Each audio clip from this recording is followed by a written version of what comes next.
आया। आज भारत की सरकार बेटे और बाप को आमने सामने लाती है, बेटा डंडा लेके बाप को भगा रहा है। और आप सोचो, एक बाप को अगर बेटा हाथ उठाता है तो उसके दिल पर क्या बीतती है। शासन पर बैठ गए जो देश को बर्बाद करने की मंशा से बैठे हुए हैं, और कुछ पूंजीपतियों के हाथ में ये सत्ता आ गई है, एक अमीर और एक गरीब। अमीर का नेतृत्व मोदी जी करते हैं और गरीब का ये किसान करते हैं, पूरा देश करता है। एक 30 हजारी कोर्ट के अधिवक्ताओं ने आज किसानों का जो प्रदर्शन चल रहा है उसे लेकर के उन्हें समर्थन दिया है। उसी को लेकर के चर्चा करेंगे मुकेश राजपूत से। मुकेश राजपूत जी, क्या लगता है इस तरीके से जो बॉर्डर पे मतलब बिल्कुल सीज कर दिए गए हैं, क्या लगता है कि ये इसी देश के किसान हैं क्या? देखिए, लगता तो नहीं है जिस तरह से किसानों के खिलाफ सरकार काम कर रही है। ये जो किसान हैं वो तो इसी देश के हैं, लेकिन ये सरकार ऐसा नहीं लगता इस देश की सरकार है। ऐसा लगता है इसको कोई और ऑपरेट कर रहा है, कोई दूसरे देश का व्यक्ति। जो नहीं, किसानों को ये एक नाम दिया गया है, ये आंदोलन जीवी हैं, खालिस्तानी हैं, तो खालिस्तानी किसान तो नहीं है सर। खालिस्तान आपने पूरे विश्व में कहीं नक्शे में कहीं खालिस्तान है कोई जगह? खालिस्तानी वो होगा जब खालिस्तान से आए। कोई खालिस्तान जगह है? आप बताओ मुझे, कौन बेवकूफ़ है जो ऐसी बातें करता है। लेकिन एक बात मुझे बड़ा ये कई बार मैंने सोशल मीडिया पे सुना कि खालिस्तानी की अगर कोई मांग करता है तो उनको जेल में डाल दिया जाता है, मुस्लिम राष्ट्र की कोई बात करता है तो उनको जेल में डाल दिया जाता है। लेकिन आज देश में खुलेआम एक शब्द का इस्तेमाल होता है, हिंदू राष्ट्र। क्या देखते हैं हिंदू राष्ट्र की तरफ आप? देखिए, ये विषय वैसे आज का विषय नहीं है। कोई मांग करता है, वैसे संवैधानिक तौर पर तो इसको ये मांग गलत है। हाँ। ये संविधान इसकी आपको इजाज़त नहीं देता कि आप राष्ट्र के मतलब विरोध में कुछ बात करें। एक राष्ट्र को सिर्फ एक कम्युनिटी का राष्ट्र बनाने की कोशिश करें, ये देशद्रोही काम है, ये राष्ट्र विरोधी है। ये देश सबका है, ये सबका है। हिंदू, मुस्लिम, सिख, ईसाई, सभी जाति सभी धर्मों का है। सभी धर्म इसको अपने तरीके से अपने धर्म को प्रोफेस कर सकते हैं, सिक्योर कर सकते हैं और अपने धर्म को आगे बढ़ा भी सकते हैं। अगर कोई दूसरी कम्युनिटी आगे बढ़ गई, कल एक राज्य के लोग होंगे, वो कहेंगे हमें इस राज्य को ही राष्ट्र बनाना है, तो क्या आप उसको पचा पाएंगे? सरकार उसके ऊपर मतलब देशद्रोह लगेगा उसके ऊपर। तो ये गलत है बहुत ही, मैं इसका विरोध करता हूँ। कल 16 तारीख में भारत बंद का आह्वान किया है किसानों ने, कैसे देखते हैं, सफल हो पाएगा? जिस तरीके से बैरिकेडिंग की जा रही है, जिस तरीके से मतलब ऐसा लगता है कि जैसे हम बॉर्डर देखते थे ना हिंदुस्तान पाकिस्तान के फिल्मों में देखते हैं, वैसे देखते हैं, तो क्या लगता है कि वही वाली सिचुएशन नहीं बना दी गई है देश के अंदर? देखिए, ये बिल्कुल सफल होगा भारत बंद, क्योंकि सफल करने में सरकारी, क्योंकि जगह जगह बैरिकेड्स लगा रखे, वैसे ही किसी को घुसने नहीं दे रहे। जनता परेशान है, तो बंद तो वैसे ही है, ऑलरेडी बंद है।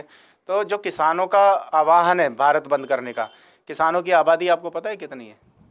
नहीं, आप बता दीजिए। मालूम देश में 60% से ज़्यादा किसान है, और अगर बाकी कृषि प्रधान देश है। किसानों के बच्चे यहाँ पर भी हैं, फौज में भी हैं और पुलिस में भी हैं। नेता भी किसानों की बच्ची अपने आप को कहते हैं, लेकिन आज नेताओं को क्या हो गया समझ में नहीं आता, क्योंकि उन्होंने इतनी इनकम जनरेट कर ली है तो जिससे वो डरते हैं ईडी और सीबीआई से। तो लड़ाई जो लड़नी है वो हम जैसे वकीलों को लड़नी है, क्रांतिकारियों को लड़नी है, क्रांतिकारी फौजियों को लड़नी है। मैं यूट्यूब पर वैसे नंदा भाई फौजी की काफ़ी वीडियो देखता हूँ, मुझे उनके बहुत क्रांतिकारी विचारों से मैं इंस्पायर भी हूँ।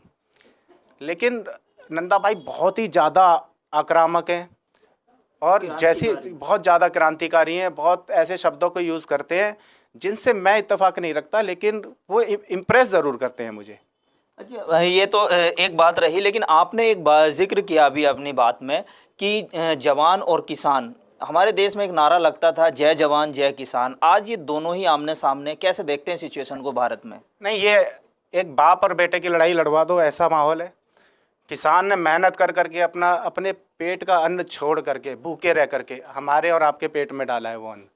अपने बेटे को भूखा रह करके पढ़ा लिखा कर देश का जवान बनाया, दिल्ली पुलिस में उसको भर्ती कराया।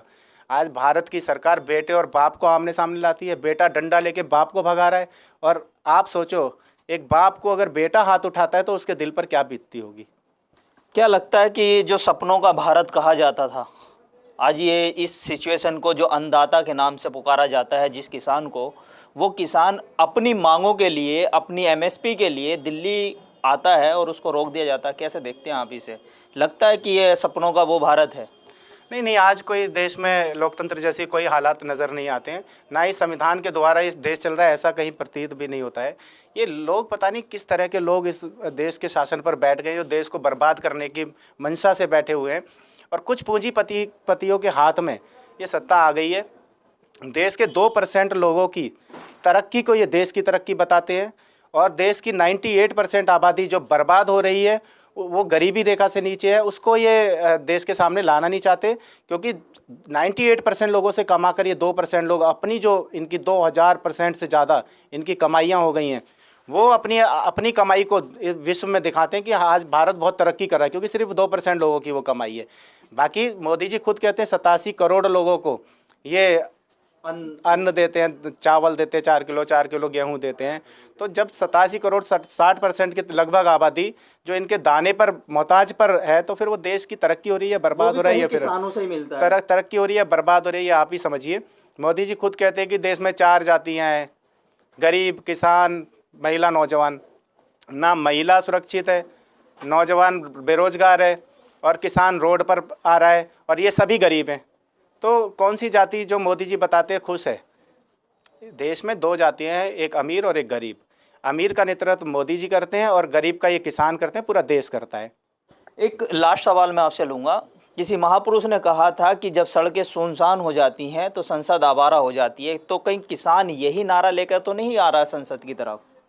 देखिए, आज नेता तो मर गए एक तरह से, जो विरोधी भी नेता हैं, लेकिन कुछ नेता बहुत अच्छा काम कर रहे हैं, मेहनत कर रहे हैं, रोड पर निकल रहे हैं। और जो ज़मीनी नेता हैं, जो मतलब वास्तव में क्रांतिकारी लोग हैं, वो गलियों में भी घूम रहे हैं, रोड पर घूम रहे हैं। लेकिन अब ये आवाज़ उठने लगी है। जब चींटी को भी दबाते हैं तो वो काट लेती है। अब दबिश बहुत ज़्यादा हो गई है, अब लोग घरों से बाहर निकलने लगे हैं। जी, बहुत बहुत शुक्रिया। ये मुकेश जी हैं जिन्होंने अपनी बात जो है लगातार रखते हैं, और किसानों का जो समर्थन किया अधिवक्ताओं ने, आज वो लगता भी है कि किसान जो हमारा अन्नदाता है, हमें खाने के लिए अपनी कड़ी मेहनत करता है। किसानों को मैंने देखा है बड़े नज़दीक से, पानी देने के लिए खेत में ज़रूरत होती है, और उसका नंबर आता है कि हाँ आज 12 पे मेरा नंबर है पानी देने का, और उसको 2 बजे का टाइम मिलता है रात को, तो वो चादर और एक डंडा लेकर के निकल पड़ता है। ना वो कि सांपों से डरता है, ना वो अंधेरे से डरता है, और चल देता अपनी लाठी के साथ। आज इन किसानों को अगर दिल्ली आने से रोका जाता है तो दिल थोड़ा सा हमारा भी सहनशील हो जाता है। कैमरा पर्सन जफ़र के साथ मोहम्मद साजिद, ABC वर्ल्ड हिंदी।